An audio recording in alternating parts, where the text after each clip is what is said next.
က်မှာပြောပြလိုတဲ့အကြောင်းအရာတွေကတော့ဆိုးရွားလာတဲ့လူဆွမ်းအားအရင်းအမြစ်အကျက်တဲ့မြန်မာကိုဘလောက်တောင်ဒုက္ခပေးနေပြီလဲအာရခပြည်ဟာပျောက်ဆုံးနေတဲ့တိုင်းပြည်တစ်ခုလားအနာဂတ်တိုင်းပြည်လားငလျင်ကြီးကမြန်မာပြည်တွင်းဆေးအာဏာရှင်ခွင်ရှာကိုပြောင်းလဲနိုင်မလားအမေရိကန်ရဲ့အကူအညီနဲ့ဘင်္ဂလားဒေ့ရှ်စစ်တပ်ကရခိုင်မှာရှိုးဝဲစစ်စင်ရေးတွေလှုပ်ဆောင်လာတော့မလားစရာတွေကိုတင်ပြပေးတော့မှာဖြစ်ပါတယ်ပထမဦးစွာပြောပြလိုတဲ့အကြောင်းအရာကတော့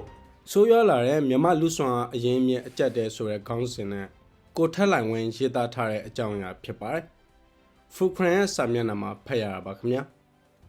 အာနာသိမ့်ပြီးနောက်၄နှစ်အကြာစစ်ပွဲပဋိပက္ခတွေအတင်းအဓမ္မစစ်မှုထံဖို့ဆွဆောင်တာတွေကြောင့်လူဆွမ်းအရင်းအမြစ်အကျက်တဲ့ကိုပြင်းပြင်းထန်ထန်ရင်ဆိုင်နေရပါတယ်2025ခုနှစ်ဇန်နဝါရီလ23ရက်မှာအာဏာသိမ်းစစ်ကောင်စီဟာ2024ခုနှစ်အတွင်းအသက်သွင်းခဲ့တဲ့စစ်မှုထမ်းဥပဒေရဲ့နေဥပဒေကိုထုတ်ပြန်ခဲ့ပါတယ်။ဒီနေဥပဒေကစစ်မှုထမ်းဖို့အရေးရှင်းပြစ်မိန်တဲ့လူငယ်တွေကိုတရားဝင်ခွင့်ပြုချက်မရှိဘဲနိုင်ငံကနေထွက်ခွာတာကိုတားမြစ်ရုံသာမကပဲပြည်ပရောက်နေတဲ့လူငယ်တွေစစ်မှုထမ်းစည်းရင်းပါခဲ့ရင်မိသားစုဝင်တွေကိုတရားစွဲဖို့စစ်တပ်ကလှုံ့ဆော်နေရကြောင်းရွှေ့ပြောင်းနေထိုင်သူတွေကြားစိုးရိမ်မှုတွေရှိပါတယ်ဒီနေဥပဒေပြဋ္ဌာန်းခြင်းက2021ခုနှစ်အာဏာသိမ်းပြီးနောက်စတင်ခဲ့တဲ့ဒီဥပဒေကိုအသုံးချကဖန်ဆီးမှုတွေများပြားလာကြောင်းလူငယ်တွေအစုလိုက်အပြုံလိုက်ထွက်ပြေးတင်းချောင်မှုကိုပုံမဆိုးဝါးစေခဲ့ပါတယ်။တရားဝင်တဲ့နီလန်းတွေနဲ့ရောတရားမဝင်တဲ့နီလန်းတွေနဲ့ပါနိုင်ငံရဲ့ခြားကိုအထူးသဖြင့်ထိုင်းနိုင်ငံကိုပြောင်းရွှေ့သူဥယေတိုးလာခဲ့ပြီးပြပအလုတ်ကန်ရှာဖွေနေသူနဲ့အလုတ်ကန်နေသူဥယေကလည်းအဆမတန်မြင့်တက်လာခဲ့ပါတယ်စစ်မှုထမ်းဥပဒေနဲ့အတူအလောက်ကန်အခွင့်အလမ်းနေပါမှုမလုံခြုံမှုတွေကြောင့်ပြည်တွင်းစက်မှုလုပ်ငန်းတွေမှာလောက်သားရှားပါမှုဖြစ်ပြီးမြန်မာစီးပွားရေးဟာဖွံ့ဖြိုးတိုးတက်မှုနှောင့်နှေးနေပါတယ်စစ်တပ်ရဲ့စစ်ရေးအတွက်လူဆောင်အားအရင်အမြဲစုဆောင်တာဟာစီးပွားရေးလုပ်ငန်းတွေကိုထိခိုက်စေပါတယ်လောက်သားရှားပါမှုဟာလူငယ်တွေပြပထွက်အလုပ်လုပ်ကင်တာနဲ့စစ်တပ်ရဲ့စစ်သားစုဆောင်ရေးမူဝါဒတွေကြောင့်ပဲဖြစ်ပါတယ်နှစ်ရှည်လများပဋိပက္ခတွေကြောင့်နိုင်ငံခြားကုမ္ပဏီတွေထွက်ခွာသွားတာကလူငယ်တွေပြပမှာအခွင့်အလမ်းအသစ်တွေရှာဖွေဖို့ဖြစ်လာစေပါတယ်။စစ်တပ်ရဲ့ယင်းနှိမ့်မြုံနယ်မှုနဲ့ကုမ္ပဏီတွေမှတ်ပုံတင်ရေးဦးစီးဌာန DICA မှာလည်းမှတ်ပုံတင်ထားတဲ့ကုမ္ပဏီအရေးအတွက်တိတိတတ်တာကျဆင်းခဲ့ပါတယ်။2019ခုနှစ်ဇန်နဝါရီလမှာနိုင်ငံခြားကုမ္ပဏီပေါင်း1933ခုမှတ်ပုံတင်ခဲ့ပေမဲ့2023ခုနှစ်ဇန်နဝါရီလမှာ984ခုပဲမှတ်ပုံတင်ခဲ့ပါတယ်2024ခုနှစ်နောက်ပိုင်းမှာလုတ်သားရှားပါမှုဆိုးရွားလာကြောင်းအထည်ချုပ်စက်ရုံတွေကအထည်သစ်တွေလက်ခံတာကိုရပ်ဆိုင်းခဲ့ရပါတယ်။ဒါကြောင့်စက်ရုံတွေရဲ့ထုတ်လုပ်မှုအဆင့်က20%အထိကျဆင်းသွားပါတယ်။လက်ရှိမှာလုတ်သားတွေဟာနှိမ့်ကျတဲ့လစာပဲခံစားခွင့်ရပါတော့တယ်။စက်မှုထံပါတဲ့သူတွေရဲ့လစာကိုဆက်လက်ပေးဖို့စစ်တပ်ကအလုပ်ရှင်တွေကိုအမိန့်ပေးရကြောင်းအလုပ်ရှင်တွေလည်းခက်ခဲလာခဲ့ပါတယ်။လူဆွမ်းအားအရင်းအမြစ်အကျက်တဲဟာလူဆွမ်းအားအရင်းအမြစ်နဲ့စီးပွားရေးဖွံ့ဖြိုးတိုးတက်မှုထက်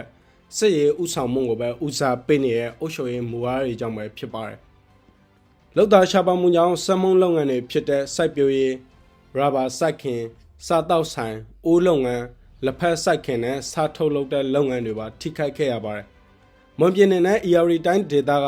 တောင်သူတွေဟာလောက်သားရှားပါမှုနဲ့ကုန်ကျစရိတ်မြင့်မားလာကြောင်းစိုက်ပျိုးနှုန်းရောကျခဲ့ရပြီးနိုင်ငံရေးမတည်ငြိမ်မှုတွေကြောင့်လည်းလုပ်ငန်းလေပတ်ဖို့ခက်ခဲခဲ့ပါတယ်။ဒါ့အပြင်လုပ်ငန်းခွင်တွေမှာဝန်ထမ်းအသက်ခန့်အပ်ထားမှုကျဆင်းလာကြောင်းအလုပ်ကန်ရှာဖွေအေဂျင်စီတွေလည်းလေပတ်မှုကိုပါရပ်ဆိုင်းခဲ့ရပါတယ်။လက်ဖက်ရည်ဆိုင်နဲ့စားတောက်ဆိုင်တွေမှာအသက်10နှစ်ကနေ18နှစ်ကြာကလေးငယ်တွေကိုဝန်ထမ်းခန့်တာကြောင့်ကလေးလုပ်သားပြဿနာလည်းပုံမဆိုးဝါးလာစေပါတယ်။ဒါကြောင့်ကလေးတွေရဲ့ပညာရေးအကျက်တွေကိုလည်းပုံမဆိုးဝါးစွာထိခိုက်နေပါပြီ။တချိန်တည်းမှာလည်းကျွမ်းကျင်လုပ်သားတွေအစုလိုက်ပြုံလိုက်ထွက်ခွာသွားတာကစက်မှုလုပ်ငန်းတွေအထူးသဖြင့်ဗန်လုပ်ငန်းနဲ့နေပညာလုပ်ငန်းတွေမှာအခက်အခဲတွေရှိလာပါတယ်။ရွှေ့ပြောင်းလုပ်သားနဲ့ပြပရောက်လုပ်သားတွေ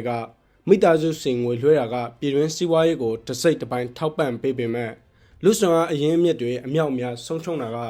နိုင်ငံရဲ့ဖွံ့ဖြိုးတိုးတက်မှုကိုထိခိုက်စေခဲ့ပါတယ်။2020ပြည့်နှစ်ကစပြီးမြန်မာနိုင်ငံရဲ့ပြည်တွင်းအသားတင်ထုတ်လုပ်မှု GDP ဟာ9%ကနေ17%အထိကျဆင်းသွားပါတယ်။မြန်မာလူဆောင်အားအရင်းအမြစ်အကျက်တွေရဲ့နောက်ထပ်အကြောင်းရင်းကတော့အကြမ်းမဖက်အာဏာဖီဆန်ရေးလှုပ်ရှားမှု CDM မှာပါဝင်ခဲ့တဲ့စစ်ဘက်ဆိုင်ရာကျွမ်းကျင်ပညာရှင်တွေကိုခန့်အပ်ထားကြောင်းမန္တလေးမြို့ကဆေးရုံ9ခုကိုပိတ်ပစ်ဖို့စစ်တပ်က အမိန့်ပေးခဲ့တာပါပြီးတော့2024ခုနှစ်မက်လမှာမော်လမြိုင်ကဆေးရုံတင်ဟာ3လကြာလုပ်ငန်းလေပတ်မှုကိုရပ်ဆိုင်းခဲ့ရတာပါ2021ခုနှစ်မှာ COVID-19 ကပ်ရောဂါကြောင့်လူပေါင်းများစွာတည်ဆုံခဲ့ရကြောင်းထွက်ပြေးတိမ်းရှောင်နေရကနေပြန်လာပြီးစစ်ကူတာပေးခဲ့တဲ့ CDN ဆရာဝန်တွေကိုစစ်တပ်ကဖမ်းဆီးခဲ့ပါတယ်ဒါကြောင့်ဆက်အာဏာသိမ်းပြီးနောက်မှာမြန်မာနိုင်ငံရဲ့ပြည်သူ့ကျန်းမာရေးအရေးအသွေးဟာတိတိတတ်တာကျဆင်းခဲ့ပါတယ်ပညာရေးနေပင်မှာလည်းစစ်တပ်ဟာ CDN ဆရာဆရာမတွေအစားအရေးရှင်းမပြည့်နေမီတဲ့ဆရာဆရာမတွေကိုအစားထိုးလိုက်ပါတယ်ခုခံတော်လှန်ရေးအဖွဲ့တွေကကျောင်းတွေဖွင့်လှစ်ပြီးပညာရေးအရေးအသွေးကိုဖြစ်စီပေးနေပေမဲ့ဒီကျောင်းတွေကိုစစ်တပ်ကအဆက်မပြတ်ဘုံကျဲတိုက်ခိုက်နေပါတယ်စစ်တပ်ရဲ့အင်တာနက်ဆက်သွယ်မှုကန့်သတ်တာနဲ့လဲစမင်းဖြတ်တောက်တာကတော်လှန်ရေးအဖွဲ့တွေရဲ့ပညာရေးအတွက်ကြိုးပမ်းမှုကိုပုံမခက်ခဲစေပါတယ်လွန်ခဲ့တဲ့4နှစ်တာကာလအတွင်းနိုင်ငံရေးမတည်ငြိမ်မှုနဲ့ပြည်တွင်းစစ်ဖြစ်ပွားတာကြောင့်မြန်မာနိုင်ငံရဲ့ဖွံ့ဖြိုးတိုးတက်မှုဟာရပ်တန့်သွားခဲ့ပါတယ်အာဏာသိမ်းပြီးနောက်လူဆောင်အရင်မြအကြက်တွေကစစ်ရေးကိုသာဦးစားပေးတဲ့အုပ်ချုပ်ရေးမူဝါဒတွေစစ်တပ်ရဲ့အတင်းအဓမ္မစစ်သားစုဆောင်မှုစာတင်ကျောင်းတွေကိုရဲရဲဆက်ဆက်ဘုံကျဲတိုက်ခိုက်မှုနဲ့စီးပွားရေးကဏ္ဍကဝန်ထမ်းတွေကိုစစ်ရေးမှာအသုံးချမှုတွေကြောင့်ပဲဖြစ်ပါတယ်စစ်တပ်ဟာစီဒီအမ်မှာပါဝင်သူတွေကိုဘယ်လုံးမှမရှိစေချင်တာကြောင့်ပညာရေးနဲ့ကျန်းမာရေးလိုအရေးပါတဲ့လုပ်ငန်းတွေကိုထိခိုက်စေခဲ့ပါတယ်2010ခုနှစ်မှာပြည်ပရောက်ကျွမ်းကျင်ပညာရှင်တွေကမြန်မာနိုင်ငံဖွံ့ဖြိုးတိုးတက်ဖို့အတွက်နေရပြန်လာခဲ့ကြပါတယ်ဒါပေမဲ့2021ခုနှစ်နောက်ပိုင်းမှာအချို့ပညာရှင်နဲ့ကျွမ်းကျင်သူတွေဟာစစ်တပ်ရဲ့စိတ်ဒုက္ခပေးမှုတွေကြောင့်ပြန်လည်ထွက်ခွာခဲ့ကြပါတယ်စစ်တပ်ဟာအခြားအရာတွေထက်စစ်ရေးအောင်မြင်မှုတွေကိုပဲဆက်ဦးစားပေးနေမယ်ဆိုရင်လူဆောင်အရင်အမြင့်အကြက်တဲကမြန်မာနိုင်ငံရဲ့အနာဂတ်ကိုနောက်နှစ်ပေါင်းများစွာထိခိုက်စေမှာဖြစ်ပါကြောင်းတင်ပြထားပါတယ်အခုဆက်လက်ပြီးပြောပြမှာကတော့ ဧပြီလ19ရက်နေ့ကအဂျာဇီယာသတင်းဌာနမှာလော်ကန်လောဘတ်ရေးသားထားတဲ့ငလျင်ကြီးကမြန်မာပြည်တွင်းစစ်ရဲ့အာဏာချိန်ခွင်ရှာကိုပြောင်းလဲနိုင်မလားဆိုတဲ့သတင်းဆောင်းပါးတစ်ပုဒ်ကိုဘာသာပြန်တင်ဆက်ပေးသွားမှာဖြစ်ပါတယ်။မတ်လကလှုပ်ခတ်ခဲ့တဲ့လူထောင်ပေါင်းများစွာတည်ကြည်ခဲ့ကြရတဲ့ Richter Scale 9.8 ပြင်းအားရှိငလျင်တံကနေမြန်မာနိုင်ငံဟာတဖြည်းဖြည်းကုစားနေချိန်မှာပဲမြန်မာနိုင်ငံရဲ့အကြီးမားဆုံးလူလို့ဘေးအန္တရာယ်ဖြစ်တဲ့ပြည်တွင်းစစ်ကတော့နိုင်ငံရဲ့အနာဂတ်ကိုဆက်လက်ပုံတွင်းနေပါတယ်။စစ်အာဏာရှင်စနစ်ဟာ၄နှစ်ကြာတိုက်ပွဲတွေပြီးမှာတော့တဖြည်းဖြည်းဝိုင်းဝန်းပိတ်ဆို့ခံနေရပြီးအားနည်းနေတဲ့အချိန်ငလျင်ရဲ့အကျိုးသက်ရောက်မှုတွေကလာမယ့်လတွေအတွင်းပြည်တွင်းစစ်ရဲ့အခြေအနေကိုအဆုံးဖြတ်ပေးနိုင်စရာအကြောင်းတစ်ချက်ဖြစ်လာနိုင်ပါတယ်။စစ်ကောင်စီရဲ့ထုတ်ပြန်ချက်တွေအရမတ်လ28ရက်နေ့ကမြန်မာနိုင်ငံအလဲပိုင်းစကိုင်းတိုင်းမှာလှုပ်ခတ်ခဲ့တဲ့ငလျင်ကြောင့်အနည်းဆုံးလူ3649ဦးတည်ဆုံးခဲ့ပြီး9000ကျော်ဒဏ်ရာရရှိခဲ့ကာ145ဦးပျောက်ဆုံးနေစေလို့ဆိုပါတယ်။ငလျင်တန်းကြောင့်စကိုင်းမြို့နဲ့မန္တလေးအနီးကနေအိမ်ဆက်ယုံတွေဘာသာရေးအဆောက်အအုံနဲ့ဖျားတွေတိုက်ခန်းတွေပြိုကျခဲ့ပြီးတရားနဲ့လမ်းတွေလည်းကျိုးပဲပျက်စီးခဲ့ရပါတယ်။2022ခုနှစ်မှာစစ်ကောင်စီဘက်ကနေခုခံတော်လှန်ရေးဘက်ကိုကူးပြောင်းလာခဲ့တဲ့ CDN စစ်ဘက်အရာရှိဟောင်းထင်လင်းအောင်ကငလျင်ကြောင့်စစ်တပ်အတွက်လက်နက်ခဲယမ်းတွေထုတ်လုပ်နေတဲ့စက်ရုံတွေမှာလျှက်စစ်တအားပြတ်တောက်မှုတွေဖြစ်ခဲ့တယ်လို့ဆိုပါတယ်။စစ်တပ်ဟာလက်နက်ထောက်ပံ့ရေးမှာအကျက်တဲရင်ဆိုင်နေရပါတယ်။စစ်ကောင်စီတပ်တွေစီကနေတင်စီရရှိခဲ့တဲ့ကြီးစံတဲ့လက်နက်ကြီးကြီးတွေမှာဒီနှစ်ထုတ်တွေတောင်ပါနေတာကိုကြည့်ရင်ဒါကိုသိနိုင်ပါတယ်လို့ကိုထင်လင်းအောင်ကရှင်းပြပါတယ်။ကျွန်တော်စစ်တပ်မှာရှိနေတော့ကတော့ကြီးစံတချို့ဟာကျွန်တော်တို့ထက်တောင်အတက်ကြီးတယ်လို့နှောက်နေတဲ့လူတွေရှိခဲ့ပါတယ်။အခုတော့သူတို့မှာကကြီးတွေကိုစက်ရုံကထုတ်ပြီးချင်းတုံးနေရတယ်လို့ပြောပြပါတယ်။စစ်တပ်ရဲ့လက်နက်ခဲယမ်းထုတ်လုပ်မှုနောက်နေချိန်မှာစစ်တပ်ထိန်းချုပ်ထားတဲ့နယ်မြေတွေကိုတိုင်းနာလက်နက်ကိုင်တပ်ဖွဲ့တွေနဲ့ NUG ရဲ့ပြည်သူ့ကာကွယ်ရေးတပ်မတော် PDF တပ်တွေကဝန်ရံပိတ်ဆို့ထားပါတယ်။ဒါပေမဲ့စစ်တပ်ကအဓိကမြို့ကြီးတွေနဲ့အချက်ချာကြတဲ့အခြေခံအဆောက်အအုံတွေကိုဆက်လက်ထိန်းချုပ်ထားဆဲဖြစ်ပါတယ်။မြို့ပြမှာပဲပိတ်မိနေတဲ့စစ်တပ်ဟာကြီးလက်ဒေတာတွေကိုလေကြောင်းတိုက်ခိုက်တာတွေကြီးရွာတွေကိုမိရှို့တာတွေပြုလုပ်နေပြီးပြန်လည်ထိုးစစ်ဆင်တိမ်ပိုက်ဖို့ကြိုးစားနေပါတယ်။ကုလသမဂ္ဂကတော့ဒီလိုရက်တွေဟာစစ်ရာဇဝမှုမြောက်တယ်လို့တန်တရားရှိနေပါတယ်။စကိုင်းမြို့ဟာငလင်တန်ကြောင့်ပျက်စီးခဲ့ပေမဲ့စစ်တပ်ရဲ့ထိန်းချုပ်မှုအောက်မှာရှိနေဆဲဖြစ်ပြီးစကိုင်းမြို့ရဲ့ပတ်လည်ကြီးလက်ဒေတာတွေကိုတော့ PDF တပ်ဖွဲ့တွေကထိန်းချုပ်ထားပါတယ်။ NUG အစိုးရကငလင်တန်တဲ့ဒေတာတွေမှာ AP လ20ရက်နေ့ထိတစ်ဖက်သက်ယာယီအပြည့်ရထားပေမဲ့စစ်တပ်ကတော့တ တိုက်ခတ်မှုတွေဆက်လက်လှုပ်ဆောင်နေပါတယ်။ NUG ရဲ့အဆိုအရမတ်လ28ရက်နေ့ကနေဧပြီလ8ရက်နေ့အတွင်းစစ်တပ်ရဲ့လေကြောင်းနဲ့လက်နက်ကြီးကြီးကြောင့်ပြည်သူ82ဦးသေဆုံးခဲ့တယ်လို့ဆိုထားပါတယ်။ ဧပြီလ10ရက်နေ့မှာစစ်ကောင်စီရဲ့လေကြောင်းဘုံကျဲတိုက်ခိုက်မှုကြောင့်73နှစ်အရွယ်မိန်းကလေးတဦးအပါအဝင်2ဦးထပ်မံသေဆုံးခဲ့တယ်လို့မြန်မာနောင်သတင်းဌာနရဲ့ဖော်ပြချက်အရသိရပါတယ်။စကိုင်းကအမျိုးသမီး PDF တပ်ဖွဲ့ဝင်တဦးကတော့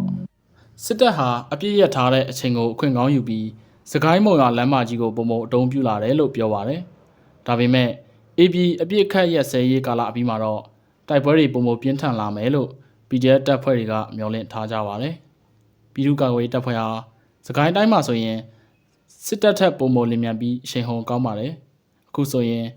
NUG ကတိုင်းနာတော်လှန်ရေးအဖွဲ့တွေနဲ့လည်းပုံမကောင်းမွန်တဲ့ပူးပေါင်းဆောင်ရွက်မှုတွေရှိလာပါပြီလို့ဒူမာကဆက်ပြောပြပါတယ်။လာမယ့်လတွေမှာတိုက်ပွဲတွေပုံမပြင်းထန်လာဖို့ရှိတယ်လို့ PDF စကိုင်းခိုင်တပ်ရင်းတုံးကကိုကြီးကပြောပါတယ်။ဒေတာရင်းပြည်ပခလေးလာစောင့်ကြည့်သူအန်တိုနီဒေးဗစ်ကတော့ငလင်ဟာစစ်တပ်ရဲ့မဟာဗျူဟာမြောက်ရည်မှန်းချက်တွေကိုပြောင်းလဲစေမှာမဟုတ်ပါဘူး။ငလင်အပြီးမှာလဲစစ်ကောင်စီတပ်သားတွေဟာငလင်တန်တဲ့ပြည်သူတွေကိုမကူညီခဲ့ကြပဲတပ်တွင်းမှာပဲဆက်လက်အထိုင်ချနေကြတာကိုကြည့်ရင်ဒီသဘောကိုမြင်တာပါတယ်လို့ပြောပါတယ်။စစ်တပ်ဟာပြည်သူတွေကိုကယ်ဖို့အချိန်တောင်မပေးပါဘူး။လေကြောင်းတိုက်ခိုက်မှုတွေဆက်လုပ်တယ်။သူတို့လုံနိုင်တဲ့နေရာတွေမှာဆိုရင်စစ်ကြောင်းထိုးတာတွေပါလုပ်ခဲ့တယ်လို့ဒေးဗစ်ကပြောပါတယ်။ငလင်တန်တက်ရောက်မှုနှဲပါခဲ့တဲ့ရခိုင်ပြည်နယ်ကတော့လက်ရှိမှာအရေးအပါဆုံးစစ်မျက်နှာပြင်ဖြစ်နေသေးပါ။အာရခတပ်တော် AA ဟာစစ်တွေနဲ့မြန်မာတဘာဝတန်းငွေကိုတရုတ်ကိုပို့လွတ်နေတဲ့ပိုက်လိုင်းတီရှိရာကြောက်ဖြူတို့မှာစစ်တပ်နဲ့တိုက်ပွဲတွေပြင်းထန်စွာဖြစ်ပွားနေပါတယ်။စစ်တီအင်အား4000ဝန်းကျင်ရှိတဲ့အာရခတပ်တော် AA ဟာစစ်ကောင်စီတပ်ကိုချေမှုန်းနိုင်တဲ့အစဉ်အလာကိုပြသထားပြီးဖြစ်ပါတယ်။အရှိဘက်ကရင်ပြည်နယ်ကအကြီးတန်းတော်လှန်ရေးတပ်ဖွဲ့ခေါင်းဆောင်တဦးကတော့ငလင်ကြီးဟာစစ်ဘေးရှောင်တွေရဲ့ဒုက္ခကိုပုံမမီးမောင်းထိုးပြနေပါတယ်လို့ပြောခဲ့ပါတယ်။၎င်းကဆက်လက်ပြီးပြည်သူ့ဘက်တော်ရာဖြစ်ကြောင်းပြသနိုင်သူကလာမဲ့တိုက်ပွဲတွေမှာအနိုင်ရမှာဖြစ်တယ်လို့ဖြစ်ဆက်ပြောကြားခဲ့ပါသေးတယ်။နိုင်ငံရဲ့မြောက်ဘက်နဲ့အနောက်မြောက်ဘက်ဒေသတွေမှာလည်းစစ်တပ်ဟာအခြေအနေမဟန်လာပါဘူး။ကချင်လူမျိုးရေးတပ်မတော် KIA ဟာအပြည့်ရဲ့အကြောင်းကြီးညာထားပေမဲ့စကိုင်းတိုင်းမြောက်ပိုင်းကအင်တော်မျိုးကိုရှစ်လကြာတိုက်ခိုက်ခဲ့ပြီးတဲ့နောက်ဧပြီလ9ရက်နေ့မှာအပိတက်တိမ်ပိုင်နိုင်ခဲ့ပါတယ်။အပြည့်ရဲ့ကြီးညာထားတာမရှိတဲ့ချင်းတော်လိုင်းရေးတပ်ဖွဲ့တွေဟာလည်းဖလန်းမြို့နယ်ကိုပိတက်တိမ်ပိုင်နိုင်ခဲ့ပါပြီ။နိုင်ငံရေးတုတေတီကိုကျော်စန်းလိုင်ကတော့စစ်တပ်ဟာငလင်ကြောင့်ထိခိုက်မှုတွေရှိခဲ့ပြီးဒီအခြေအနေကAAတပ်ဖွဲ့အပါအဝင်အခြားတပ်ဖွဲ့တွေကိုမြို့တွေတိမ်းနိုင်ဖို့လမ်းဖွင့်ပေးခဲ့တယ်လို့ဆိုပါတယ်။ဒါပေမဲ့တော်လိုင်းရေးတပ်ဖွဲ့တွေရဲ့ဒီလိုအောင်မြင်မှုတွေဟာအကန့်အသတ်ရှိပါတယ်။အထူးသဖြင့်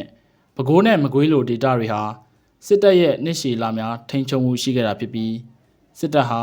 အကြက်တဲကာလတွေမှာတောင်လိုက်လောညီထွေရှင်တန်နိုင်စွမ်းရှိတာကြောင့်ပါလို့၎င်းကဆိုပါတယ်။ရေရှည်မှာတော့ငလင်ဟာမြန်မာနိုင်ငံအာဏာချိန်ခွင်ရှာကိုအခြေခံကြကြပြောင်းလဲနိုင်မယ်လို့မျှော်လင့်ရဖို့ခက်ပါသေးတယ်လို့၎င်းကထပ်လောင်းရှင်းပြခဲ့ပါတယ်။ငလင်ကြီးဟာစစ်အာဏာရှင်စနစ်ကိုတိုက်ရိုက်အဆုံးဖြတ်ပေးနိုင်ခြင်းမရှိခဲ့ပေမဲ့စစ်ဗိုလ်ချုပ်တွေရဲ့စိတ်ဓာတ်ကိုထိခိုက်စေခဲ့ပါတယ်။နှက်ခတ်ပေတင်နဲ့အယူတီးမှုတွေကနိုင်ငံရေးအဆုံးဖြတ်တွေကိုလွှမ်းမိုးနေတဲ့ဒီနိုင်ငံမှာတဘာဝဘေးအန္တရာယ်ကိုမြန်မာစစ်ကောင်းဆောင်တွေကိုလောကကြီးကအပြစ်ပေးမှုဖြစ်အများကအတိတ်ပဲဖွင့်ကြပါတယ်။စစ်ဘက်အရာရှိအောင်ထင်လင်းအောင်ကသူတို့ကဒီငလျင်ကိုလောကကြီးကအုတ်ချုပ်သူရဲ့အမားတွေကိုထင်လင်းအောင်ရဲ့အဆိုအရစစ်ကောင်စီဟာနိုင်ငံတော်ဝန်ကအစိုးရဝန်ထမ်းတွေကိုဖျားစာ9ရက်တနေ့9ချိန်ရွတ်ဖတ်ဖို့အမိန့်ထုတ်ပြန်ခဲ့တယ်လို့ဆိုပါတယ်။မိယိုဖလာဗုဒ္ဓဘာသာမှာနံပါတ်9ဟာမင်္ဂလာရှိတဲ့တင်ကေတဖြစ်တယ်လို့ယူဆကြပါတယ်။ဒါအပြင်ငလျင်ကိစ္စရက်တွေကိုကင်တွယ်ရမှာစစ်ကောင်စီရဲ့အပြည်ပြည်ဆိုင်ရာအကူအညီတောင်းခံခြင်းအပြည့်ရထားပေမဲ့တိုက်ခိုက်မှုတွေဆက်လက်ပြုလုပ်နေခြင်းတို့ကိုမရှင်းလင်းမှုတွေကြောင့်တပ်တွင်းမှာရှုပ်ထွေးမှုတွေပုံမမြင့်တက်လာနေတယ်လို့၎င်းကဖော်ပြခဲ့ပါတယ်။စစ်တပ်ဟာပြည်သူတွေသူတို့ကိုပုံမုံတီးလာတာကိုသူတို့ကိုယ်တိုင်တီးလာပြီးခေါင်းဆောင်ကိုယ်တိုင်လည်းလမ်းပြောင်းနေတယ်လို့ဖြစ်နေတယ်လို့၎င်းကဆိုပါတယ်။စစ်ခေါင်းဆောင်ရဲ့အာဏာယိုယွင်းလာနိုင်ခြင်းနဲ့အယူတီးမှုရဲ့အခန်းကဏ္ဍ အပြည်ပြည်ဆိုင်ရာပြည်ပခလေ့လာရေးအဖွဲ့ ICG ကမြန်မာနိုင်ငံဆိုင်ရာအကြီးတန်းအကြံပေးဖြစ်သူ Richard Horsey ကတော့ဗိုလ်ချုပ်မူကြီးမင်းအောင်လှိုင်ဟာအဆိုပါတဘာဝလွန်အဓိပ္ပာယ်ဖွင့်ဆိုချက်တွေကိုပယ်ချနိုင်ပေမဲ့လည်းသူ့ရဲ့အနီးကပ်အကြံပေးတွေကတော့ဒီတဘာဝလွန်ထင်မြင်မှုတွေကိုအလေးနက်ထားနေကြပါတယ်။ဒါဟာစစ်တပ်ရဲ့အမှန်တကယ်အားနည်းချက်တစ်ခုဖြစ်စေနိုင်တယ်လို့ဆိုပါတယ်။စစ်တပ်အတွင်းပိုင်းအာဏာသိမ်းမှုဖြစ်မဲ့အစားငလင်ဟာမင်းအောင်လှိုင်ရဲ့အာဏာယူရင်းလာမှုနဲ့၎င်းပေါ်ပွင့်လင်းစွာဝေဖန်မှုတွေမြင့်တက်လာမဲ့နမိတ်လက္ခဏာဖြစ်နိုင်တယ်လို့ဟော်စီကအကြံပြုခဲ့ပါတယ်။အဲဒီကနေတဆင့်လူတွေကမင်းအောင်လှိုင်ရဲ့အမိန့်တွေကိုလစ်လူရှုပြီးသူတို့စိတ်ကြိုက်လောက်ကင်လာကြနိုင်ပါတယ်လို့ဟော်စီကရှင်းပြခဲ့ပါတယ်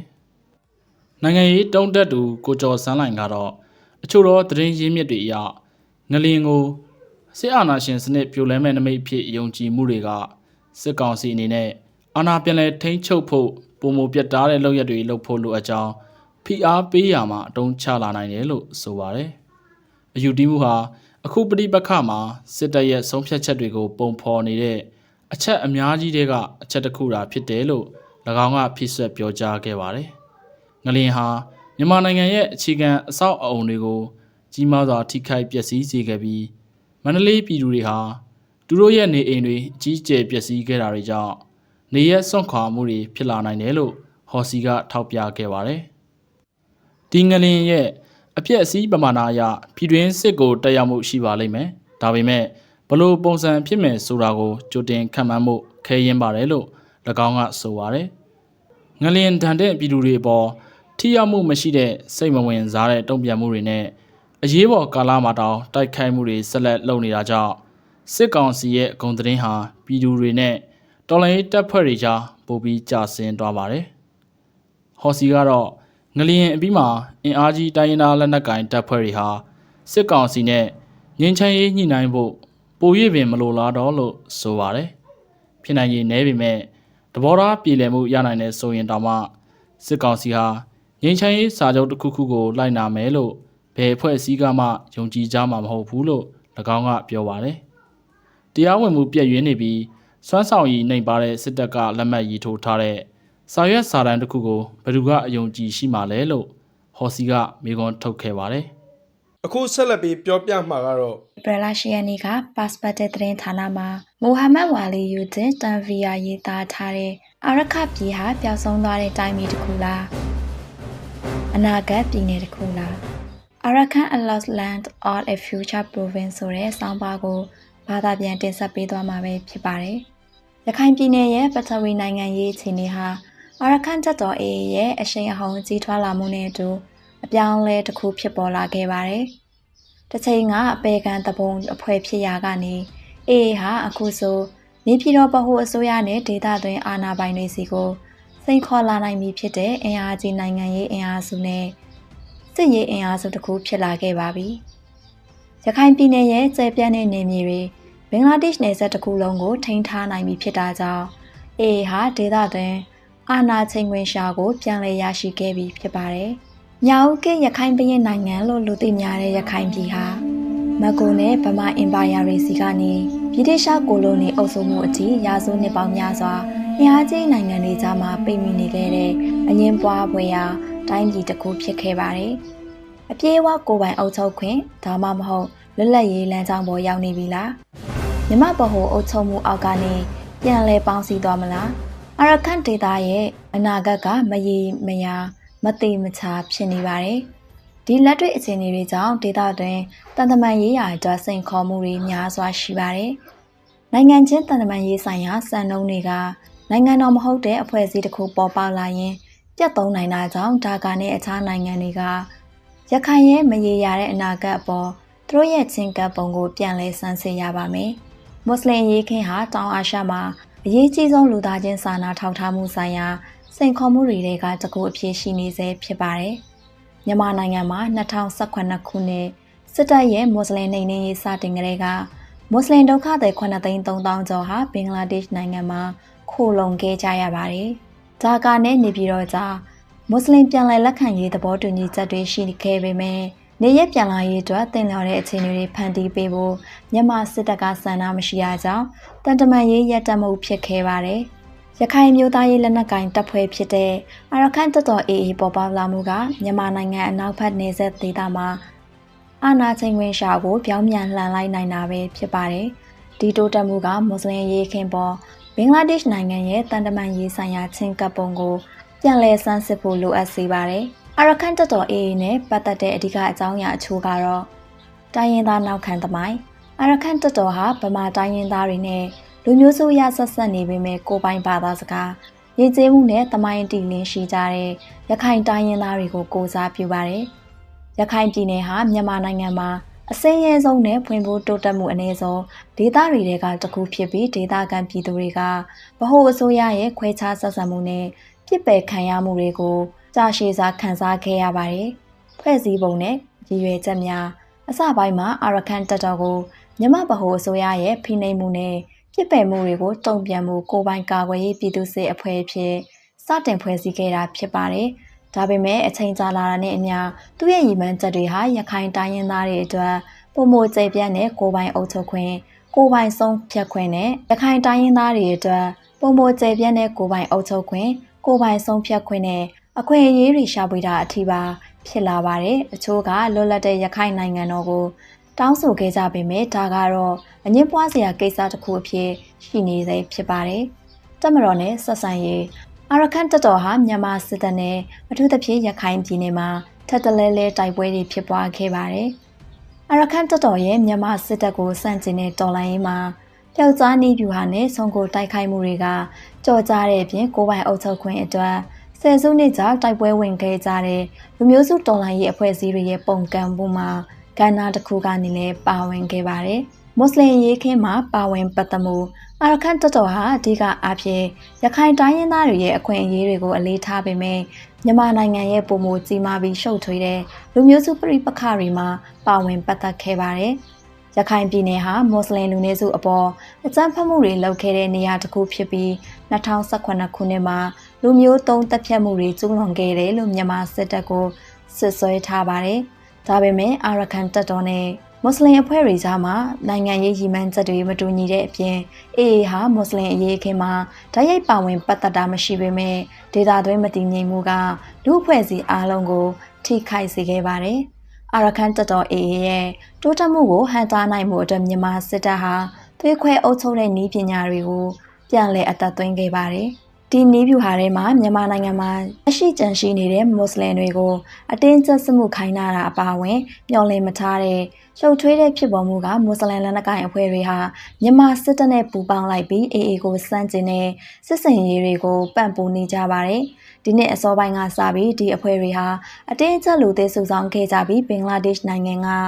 မွတ်စလင်ဒုက္ခသည်အနည်းဆုံး2000ကိုစစ်တပ်နဲ့အတူ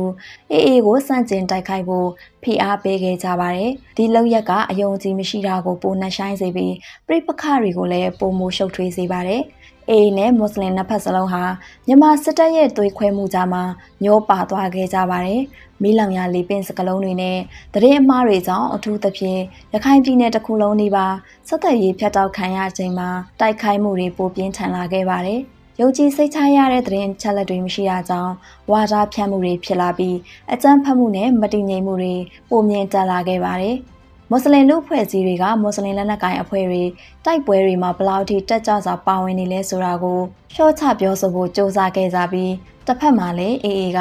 မွတ်စလင်ရဲသားတွေပေါ်လူအခွင့်အရေးချိုးဖောက်မှုတွေလုပ်နေတယ်ဆိုတဲ့ဆွဆွဲချက်တွေနဲ့ရင်ဆိုင်နေရပါတယ်။ဒါပေမဲ့ AA ကတော့ဒီဆွဆွဲချက်တွေဟာမှန်ကန်မှုမရှိဘူးလို့ညင်းဆိုခဲ့ပါတယ်။ရခိုင်နဲ့မွတ်စလင်လူဖွဲ့စည်းတွေကြားဆက်ဆံရေးဟာ2012ခုနှစ်ကတည်းကအဆိုးဆုံးအခြေအနေကိုရောက်ရှိခဲ့ပါတယ်။ဒီ2025ခုနှစ်မှာပြည်သူလူထုအချင်းချင်းအသက်ဆုံးရှုံးရတဲ့ပြင်းထန်တဲ့အကြမ်းဖက်မှုတွေဖြစ်ပွားခဲ့ပြီးလူပေါင်း200နီးပါးသေဆုံးခဲ့ရကလူပေါင်း3သိန်းခန့်နေရဆုံးခွာခဲ့ရပါတယ်။ဒီအဖွဲ့အစည်းတွေကြားပုံမနှက်ဆိုင်လာတဲ့ရန်လိုမှုဟာလက်ရှိဖြစ်ပွားနေတဲ့ပြည်ပခါတွေရဲ့အကျိုးဆက်တစ်ခုသာမကအရင်ကတည်းကရှိနေခဲ့တဲ့မကျေနပ်မှုတွေရဲ့ရောင်ပြန်ဟပ်မှုလည်းဖြစ်ပါတယ်။ဒါတွေဟာမြန်မာစစ်တပ်ရဲ့ ရုပ်မှလှည့်ဖျားတဲ့နေဗျူဟာတွေကြောင့်ပိုဆိုးဝါးလာတာဖြစ်ပါတယ်။အေကိုမွတ်စလင်တွေနေရက်ပြန်ရေးအတွက်မြန်မာအာဏာသိမ်းအဖွဲ့နဲ့ရှင်ဖြစ်နိုင်ခြေရှိတဲ့လမ်းကြောင်းတစ်ခုကိုပေးနိုင်တဲ့အလားအလာရှိတဲ့အင်အားစုတစ်ခုဖြစ်ရှုမြင်ခဲ့ကြပါတယ်။ဒါပေမဲ့ဘင်္ဂလားဒေ့ရှ်နိုင်ငံနဲ့မွတ်စလင်တွေကတော့အေထိန်းချုပ်မှုအောက်ကရခိုင်ပြည်နယ်ကိုပြန်သွားဖို့တန်တရားတွေလွန်ကဲနေပါတယ်။တိုက်ခိုက်မှုတွေပိုပြင်းထန်လာတာနဲ့အမျှရေရှည်တည်တတ်မဲ့နေရက်ပြန်ရေးမျှော်လင့်ချက်တွေမှိမ့်မိန်လာပြီးနေရက်ဆွန့်ခွာခဲ့ရတဲ့မွတ်စလင်ထောင်ပေါင်းများစွာဟာမရေရာတဲ့အခြေအနေမှာရှိနေပါတယ်။နိုင်ငံတကာအသိအမှတ်ပြုမှုနဲ့အငြင်းပွားပွဲရာများအာရခန့်တပ်တော်ကိုမြန်မာအစိုးရကအကြမ်းဖက်အဖွဲ့အစည်းဖြစ်သတ်မှတ်ထားတာကြောင့်အဖွဲ့ရဲ့နေပြူဟာနဲ့ရည်ရွယ်ချက်တွေပေါ်နိုင်ငံတကာညှင်းခုန်မှုတွေဖြစ်ပေါ်စေခဲ့ပါတယ်။မြန်မာအစိုးရကအေအေကိုအကြမ်းဖက်မှုတွေကျင့်သုံးတဲ့ရက်စက်တန်းကျုပ်တဲ့လုပ်ရက်တွေကျူးလွန်တယ်လို့ဆွဆွဲထားပါတယ်။တစ်ဖက်မှာလည်းအေအေဟာရခိုင်ပြည်နယ်ကဒေသခံပြည်သူလူထုရဲ့ထောက်ခံမှုအချို့ကိုရရှိထားပြီးတပ်မတော်ကိုဖိနှိပ်တဲ့အင်အားစုအဖြစ်ရှုမြင်ကြပါတယ်။အဓိကလူသားချင်းစာနာထောက်ထားမှုဆိုင်ရာစိန်ခေါ်မှုများရခိုင်နဲ့ဘင်္ဂလားဒေ့ရှ်နှစ်ဖက်စလုံးမှာလက်ရှိဖြစ်ပွားနေတဲ့လူသားချင်းစာနာထောက်ထားမှုဆိုင်ရာပြဿနာတွေနဲ့နိုင်ငံရေးအခြေအနေဟာပိုဆိုးရွားလာပါတယ်။အေအေရဲ့လူသားချင်းစာနာထောက်ထားမှုဆိုင်ရာဌာနခွဲရဲ့ပြောကြားချက်အရရခိုင်မှာလူပေါင်း6သိန်းကျော်အသစ်ထပ်မံနေရက်ဆွန့်ခွာခဲ့ရပြီးဒီကိန်းဂဏန်းမှာ2020ပြည့်နှစ်မတိုင်ခင်နဲ့စစ်တပ်ထိန်းချုပ်ထားတဲ့ဒေသတွေကနေရက်ဆွန့်ခွာခဲ့တဲ့သူတွေရဲ့အရေးအတွက်တော့မပါဝင်ပါဘူးဒီအခြေအနေဟာစစ်တပ်ကရခိုင်ကိုနှစ်နှစ်ကြာပိတ်ဆို့ထားတာကြောင့်ပိုဆိုးရလာတာပဲဖြစ်ပါတယ်ပိတ်ဆို့မှုကြောင့်စေဝါအစားအသောက်နဲ့လောင်စာဆီလိုမရှိမဖြစ်လိုအပ်တဲ့ပစ္စည်းတွေပြတ်လတ်လာပြီးအခြေခံစားသောက်ကုန်ပစ္စည်းတွေရဲ့ကုန်စည်နှုန်းလည်းမြင့်တက်လာခဲ့ပါတယ်ဘင်္ဂလားဒေ့ရှ်ဘက်အချမ်းကကုန်သွယ်မှုနဲ့အကူအညီတွေဟာရခိုင်ပြည်နယ်ရဲ့ကန့်သတ်တဲ့တချို့ကိုပဲရောက်ရှိနိုင်ပါတယ်ရခိုင်မှာလက်ရှိဖြစ်ပွားနေတဲ့ပြည်ပခါတွေနဲ့လူသားချင်းစာနာထောက်ထားမှုဆိုင်ရာအရေးအခင်းတွေကြောင့်ဒီနှစ်2025အစောပိုင်းကစပြီး UN ဒုက္ခသည်ဆိုင်ရာအေဂျင်စီနဲ့ဘင်္ဂလားဒေ့ရှ်ရဲ့လူဦးရေစာရင်းအရမွတ်စလင်ဒုက္ခသည်4000ကျော်ဟာဘင်္ဂလားဒေ့ရှ်ကိုထပ်မံထွက်ပြေးခဲ့ရတယ်လို့သိရပါတယ်။ကော့ဘဇာကဒုက္ခသည်စခန်းတွေဟာရခိုင်ထက်တည်ငြိမ်ပြီးတွာလာရလွယ်ကူပေမဲ့ရိုဟင်ဂျာသွေးစည်းညီညွတ်ရေး RSO နဲ့အာရကန်ရိုဟင်ဂျာကယ်ဆယ်ရေးတပ်မတော် ARSA စတဲ့ပြိုင်ဘက်မွတ်စလင်လက်နက်ကိုင်အဖွဲ့တွေကြားနေ့စဉ်တိုက်ပွဲတွေနဲ့လုံခြုံရေးဆိုင်ရာချိန်ချောက်မှုတွေရှိတာကြောင့်အန်ရီတွေနဲ့ပြည့်နှက်နေတုံးဖြစ်ပါတယ်။ငွေညှစ်မှုပြန်ပေးဆွဲမှုနဲ့ကျမအခြေခံအကြမ်းဖက်မှုလိုပြဿနာတွေရှိပါတယ်။မွတ်စလင်ရပ်ဖက်လူဖွဲ့စည်းတွေအတွက်နေရာနေပါပြီးတရားဝင်အလုပ်ကိုင်ခွင့်လန်းနဲ့ပုံမှန်ပညာရေးရရှိနိုင်တဲ့အခွင့်အလမ်းတွေနဲ့ပါပါတယ်။နှစ်စဉ်စိုက်ကလုန်းရာသီနှစ်ခုနဲ့မိုးရာသီရှည်ကြတာတွေကိုရင်ဆိုင်ရပြီးရေကြီးမှုနဲ့မြေပြိုမှုအန္တရာယ်ကိုမြင့်တက်စေပါတယ်။မွတ်စလင်ဒုက္ခသည်တွေဟာလူတစ်ယောက်အတွက်တစ်လကို$12ကိုရိတ်ခါနဲ့ရက်တည်နေရပြီးကျန်းမာရေးစောင့်ရှောက်မှုအရေးသွေးမရှိတာကြောင့်စိန်ခေါ်မှုတွေပိုဆိုးလာပါတယ်။2018ခုနှစ်ကစပြီးအလူရှင်တွေကကော့ဘဇာကလူသားချင်းစာနာထောက်ထားမှုဆိုင်ရာတုံ့ပြန်မှုအတွက်တစ်နှစ်ကို$တန်650နီးပါးထောက်ပံ့ခဲ့ကြပေမဲ့ရခိုင်ရေးအခင်းပေါ်ယူကရိန်းစစ်ပွဲနဲ့အရှေ့အလယ်ပိုင်းကအကြမ်းဖက်မှုတွေထက်အာရုံစိုက်မှုနည်းလာတာကြောင့်ဒီနှစ်မှာတော့ထောက်ပံ့ငွေဟာ$တန်420ထိကျဆင်းသွားပါတယ်။နောက်ထပ်လည်းကျဆင်းမှုတွေရှိလာနိုင်ပါတယ်။ဒါကာရဲ့နေပြည်တော်အပေါ်လွန်ကွဲစာမင်ခုံမှုမှားယွင်းတွက်ချက်မှုတွေရဲ့တမိုင်းစီဇူးနှစ်ပေါင်းများစွာဘင်္ဂလားဒေ့ရှ်နိုင်ငံရဲ့မြန်မာအပေါ်ရှင်းကပ်ပုံဟာမြန်မာနိုင်ငံအတွင်းအာဏာရှင်ခွင်ကြားပြောင်းလဲမှုတွေဘလို့ပဲရှိနေပါစေနိုင်ငံရှင်းရှင်းတန်တမန်ရဲ့အပေါ်အခြေခံပြီးအဓိကအဖြစ်နေပြည်တော်နဲ့ထိတွေ့ဆက်ဆံခဲ့တာဖြစ်ပါတယ်2019ခုနှစ်မွတ်စလင်အရေးအခင်းပုံမဆိုးဝါးလာပြီးနောက်မှာတောင်ဒါကာဟာလူမျိုးတပ်ဖြတ်မှုကိုစီစဉ်ခဲ့တဲ့စစ်အာဏာရှင်အဖွဲ့အပါအဝင်မြန်မာဗဟိုအစိုးရကိုဆက်လက်မိခိုနေခဲ့ပါတယ်ဒါပေမဲ့ဒီရှင်းကပ်ပုံဟာမှားယွင်းတွက်ချက်မှုတွေနဲ့ပြင်းထန်နေခဲ့ပါတယ်မြန်မာစစ်အာဏာရှင်အဖွဲ့ဟာမွတ်စလင်ကိစ္စကိုစေတနာမှန်နဲ့ဖြေရှင်းဖို့ဆန္ဒမရှိပါဘူး။ပြန်လည်လက်ခံရေးသဘောတူညီချက်တွေလက်မှတ်ရေးထိုးခဲ့ပေမဲ့ဒါတွေကိုအကောင့်ထဲပေါ်ဖို့ပြက်ကွက်ခဲ့ပါတယ်။အဲ့ဒီအစားအရေးအခင်းကိုပုံမကြာရှည်စေပြီးပူပေါင်းဆောင်ရွက်မှုကိုဟန်ပြတာလုပ်ခဲ့ပါတယ်။မွတ်စလင်ဒုက္ခသည်9,300,000ကျော်ဟာဘင်္ဂလားဒေ့ရှ်မှာမရေရာတဲ့အခြေအနေနဲ့ကြန့်ရှိနေပြီးစစ်တပ်ကတင်းလျော်တဲ့အခြေအနေတွေဖန်တီးပေးဖို့ဆန္ဒမရှိတာကြောင့်နေရပြန်လာဖို့ဖြစ်နိုင်ခြေလည်းမရှိပါဘူး။ဒါကာကဒီလိုထပ်တလဲလဲသစ္စာဖောက်နေတဲ့ဆက်အာဏာရှင်အဖွဲ့နဲ့ဆက်လက်ထိတွေ့ဆက်ဆံမှုဇွေမလျှော့ခဲ့တာဟာတန်တမာရေးရက်တက်မှုကိုဖြစ်စေခဲ့ပါတယ်။တရုတ်ရဲ့ရခိုင်မှာရှိနေတဲ့မဟာဗျူဟာမြောက်အကျိုးစီးပွားများ တန်ဇာရတွေပေါ်ကျွေဝါမုံနဲ့ဘင်္ဂလားပင်လယ်ကိုတခြားမဟာဗျူဟာမြောက်အနေအထားအရရခိုင်ပြည်နယ်ဟာတရုတ်ရဲ့ခပတ်လန်စီမံကိန်း BRI အတွက်မရှိမဖြစ်အာရုံစိုက်ရမယ့်ဒေသတစ်ခုဖြစ်လာပါတယ်။အခြေခံအဆောက်အုံတွေနဲ့ကုန်သွယ်မှုကနေတဆင့်တရုတ်ကိုအာရှ၊ဥရောပနဲ့အခြားနိုင်ငံတွေနဲ့ချိတ်ဆက်ဖို့ရည်ရွယ်တဲ့ဒီစီမံကိန်းဟာရခိုင်မှာထူးထူးခြားခြားရင်းနှီးမြှုပ်နှံမှုတွေရှိခဲ့ပါတယ်။ဒီဒေသရဲ့စီးပွားရေးအလားအလာဟာသူ့ရဲ့ပထဝီအနေအထားရေးပါမှုနဲ့ပေါင်းစပ်လိုက်တဲ့အခါတရုတ်ရဲ့အိန္ဒိယသမုဒ္ဒရာဒေသမှာပုံမကျေပြန့်တဲ့ရည်မှန်းချက်တွေနဲ့ကန့်ညီနေပါတယ်။အဓိကအခြေခံအဆောက်အုံစီမံကိန်းတွေကျောက်ဖြူရင်းနဲ့စိတ်ကံရခိုင်မှာတရုတ်ရင်းနှီးမြှုပ်နှံမှုရဲ့အဓိကအစိတ်ပိုင်းကတော့တရုတ်မြန်မာစီးပွားရေးစင်းချံစီမံကိန်း CMEC ရဲ့အစိတ်ပိုင်းအဖြစ်တည်ဆောက်နေတဲ့ကျောက်ဖြူရင်းနဲ့စိတ်ကံပဲဖြစ်ပါတယ်။ဒီစိတ်ကံဟာတရုတ်ရဲ့ကုန်သွယ်ရေးအတွက်အရေးကြီးတဲ့ဝင်ပေါက်ဖြစ်ပြီးမာလကာရေလက်ကြားရဲ့တွာလာမှုကြက်တေတာကိုရှောင်ကွင်းနိုင်ခြင်းမှာဖြစ်ပါတယ်။ဒါကအိန္ဒိယသမုဒ္ဒရာစီဓာတ်ရိုက်ရေချောင်းကနေတွာလာနိုင်မှုကိုလူကူရှုံးမွေ့စေပြီးရှည်လျားတဲ့ရေချောင်းလမ်းတွေအပေါ်မှီခိုမှုကိုရှော့ချပေးပါတယ်။ဒီရင်းနဲ့စိတ်ကံဟာအရှက်တောင်အာရှမှာတရုတ်စီးပွားရေးနဲ့မဟာဗျူဟာဆိုင်ရာတည်ရှိမှုကိုခိုင်မာစေပါတယ်။ရှစ်တဘွားတန်းငွေပိုက်လိုင်းနောက်ထပ်အရေးကြီးတဲ့စီမံကိန်းတစ်ခုကတော့ရှစ်တဘွားတန်းငွေပိုက်လိုင်းပဲဖြစ်ပါတယ်။ဒါကဘင်္ဂလားပင်လယ်အော်ကကမ်းလွန်တဘွားတန်းငွေတွင်းတွေကနေတဘွားတန်းငွေတွေကိုမြန်မာနိုင်ငံကိုဖြတ်ပြီးတရုတ်ပြည်စီတည်ယူပို့ဆောင်နေတာဖြစ်ပါတယ်။ဒီပိုက်လိုင်းကမာလကာရေလက်ကြားကနေဖြတ်သွားရတဲ့ပင်လယ်လမ်းကြောင်းတွေကိုရှောင်ကွင်းတဲ့မဟာဗျူဟာမြောက်စွမ်းအင်လမ်းကြောင်းတစ်ခုဖြစ်ပါတယ်။ဒီအခြေခံအဆောက်အုံစီမံကိန်းဟာတရုတ်ရဲ့စွမ်းအင်လုံခြုံရေးမဟာဗျူဟာအတွက်အဓိကကျပြီးတရုတ်စီးပွားရေးအတွက်အထောက်ပံ့တစ်ခုပဲဖြစ်ပါတယ်။ပထဝီနိုင်ငံဆိုင်ရာတက်ရောက်မှုတွေရခိုင်ရဲ့အခြေခံအဆောက်အုံစီမံကိန်းတွေအထူးသဖြင့်ကျောက်ဖြူစိတ်ကံနဲ့ရွှေတဘွားတန်းငွေပိုက်လိုင်းတို့ကတရုတ်ရဲ့ပထဝီနိုင်ငံရေးမဟာဗျူဟာမှာအရေးပါတဲ့အခန်းကဏ္ဍကနေပါဝင်နေပါတယ်။အိန္ဒိယသမုဒ္ဒရာစီတွာလာနိုင်မှုကိုပုံမရှော့မွေ့စေရကြောင်းတရုတ်ဟာဒီဒေသရေချောင်းကုန်သွယ်ရေးလမ်းကြောင်းတွေနဲ့စွမ်းအင်စီးဆင်းမှုကိုဩဇာတက်ရောက်နိုင်တဲ့သူ့ရဲ့စွမ်းအင်ကိုမြင့်တင်နိုင်ပါတယ်။တရုတ်ကအာရှမှာအဓိကစီးပွားရေးနဲ့ပထဝီနိုင်ငံရေးကဏ္ဍကနေပါဝင်သူအဖြစ်ကြိုးစားနေတဲ့အချိန်မှာရခိုင်ဟာတရုတ်ရဲ့ဒေသဆိုင်ရာမဟာဗျူဟာမှာအရေးကြီးပြီးအချက်ချာကျတဲ့နေရာတစ်ခုဖြစ်လာပါတယ်။ရခိုင်ဟာတရုတ်ရဲ့တခြားဒေသတွေအင်အားကြီးနိုင်ငံတွေဖြစ်တဲ့အိန္ဒိယနဲ့ပြိုင်ဆိုင်မှုမှာလည်းအရေးပါပါတယ်။တရုတ်အနေနဲ့ဘင်္ဂလားပင်လယ်အော်နဲ့အိန္ဒိယသမုဒ္ဒရာစီမဟာဗျူဟာမြောက်သွားလာနိုင်မှုက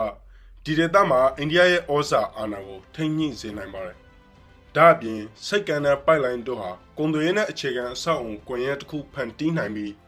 းသူ့ရဲ့စီးပွားရေးဩဇာအာဏာကိုမြင့်တင်နိုင်ပါတယ်။စီးပွားရေးနဲ့လုံခြုံရေးဆိုင်ရာထစ်သွင်းစဉ်းစားမှုတွေရခိုင်မှာရှိတဲ့ခပတ်လန်စီမံကိန်းတွေမှာစွမ်းအင်လမ်းကြောင်းတွေကိုလုံခြုံအောင်လှုပ်ဆောင်ဖို့နဲ့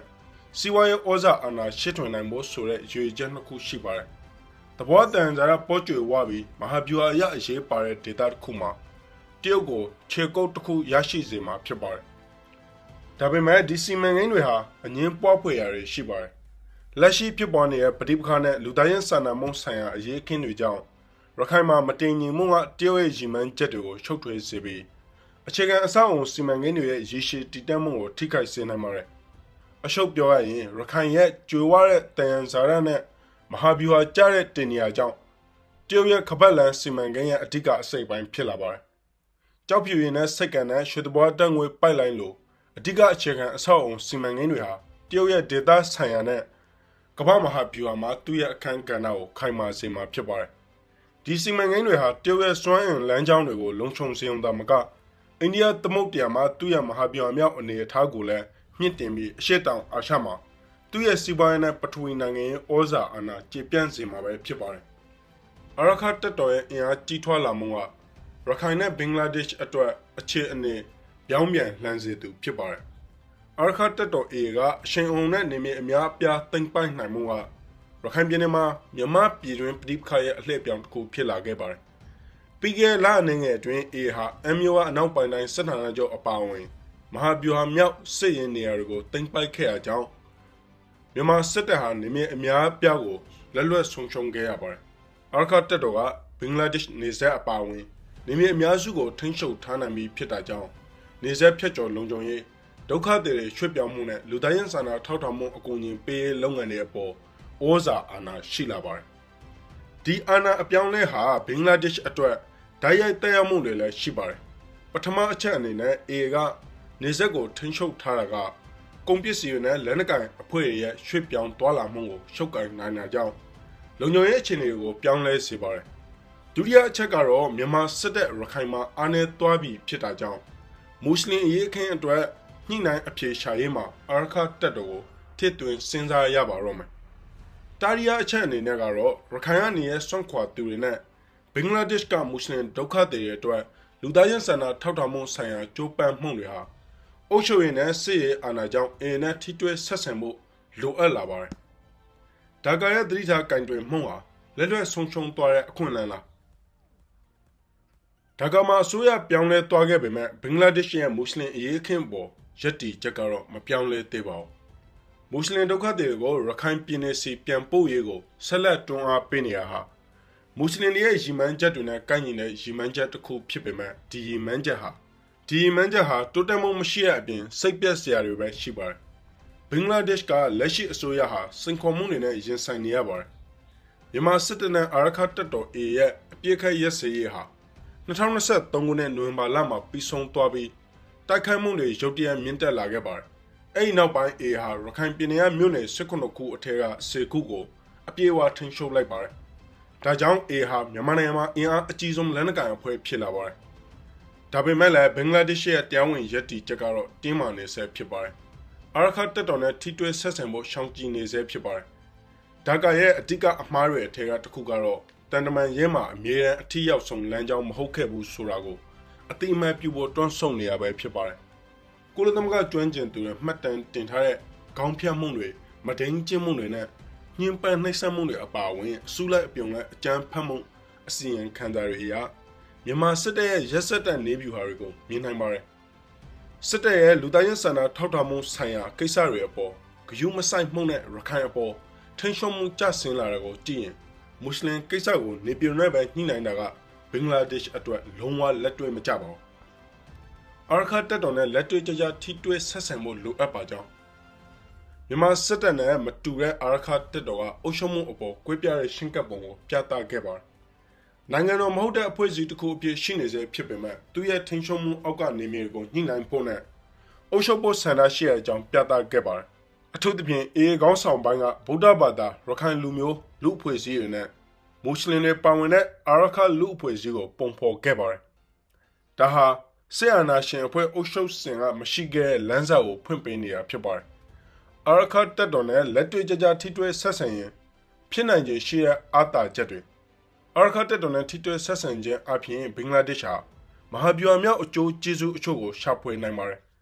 မွတ်စလင်တွေနေရပြန်ရေးအတွက်လမ်းကြောင်းတစ်ခုA ဟာအလုံးပါဝင်တဲ့အာရခဒေတာကိုတကယ်စိတ်ဝင်စားရဆိုရင်ဘင်္ဂလားဒေ့ရှ်အနေနဲ့တန်တမာရေးလမ်းကြောင်းတွေကိုအသုံးချပြီး